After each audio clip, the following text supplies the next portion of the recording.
నేను ఆర్డర్ చేసిన 3 ఐటమ్స్ ఏంటో చూసేద్దాం. ఒకటైతే మాత్రం ఆ బాక్స్ ఓపెన్ చేస్తే గానీ తెలియదు. మరొకటి వచ్చేసరికి రోజ్మెరీ ఆయిల్. ఇది మా కజిన్ కోసం ఆర్డర్ చేశాను. నేను మర్చిపోయిన ఐటమ్ ఏంటా అని ఈ బాక్స్ ఓపెన్ చేసి చూస్తే ఎందుకు ఇచ్చానని ఒక నిమిషం ఆలోచించాను. షెల్ఫ్ సపోర్ట్ పెక్స్ ఇవి.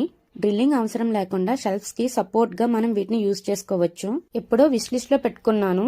ఆ 2 ఐటమ్స్ ఆర్డర్ చేస్తున్నప్పుడు తక్కువ ప్రైస్ ఉండేసరికి ఎందుకు ట్రై చేయకూడదని ఆర్డర్ చేసినట్టున్నాను. అందుకే నాకు సరిగ్గా గుర్తులేదు. మరొక ఐటమ్ వచ్చేసరికి క్లాత్ స్టోరేజ్ కవర్స్ ని ఆర్డర్ చేశాను. మన వార్డ్రోబ్ లో శారీస్ ని, బెడ్షీట్స్ ని, ఇంకా డ్రెస్సెస్ ని ఎంత సర్దినా కూడా అటు ఇటు కదిలిపోతూ ఉంటాయి. అందుకోసమని నేను వీటిని తీసుకున్నాను. వీటికి టాప్ లో ఓపెన్ ఇచ్చారు, అలానే ఫ్రంట్ లో ఒక ట్రాన్స్పరెంట్ విండో ఇచ్చారు. స్టోరేజ్ కవర్స్ కోసం నేను ఆన్లైన్ లో చెక్ చేసినప్పుడు కొన్ని కవర్స్ కి స్టిఫ్ గా నిలబడడం కోసం స్టాండ్స్ ఇచ్చారు, అలానే ఫ్రంట్ ఓపెన్ కూడా ఇచ్చారు వాటికి. కానీ నేను అప్పుడప్పుడు యూజ్ చేసే మాత్రం పెట్టాలనుకుంటున్నాను కాబట్టి నాకు ఈ కవర్స్ సరిపోతాయి. అండ్ వీటి క్వాలిటీ కూడా బానే ఉంది. పెట్టిన ప్రైస్ కి 6 కవర్స్ ఈ క్వాలిటీలో అంటే బానే వచ్చినట్టే.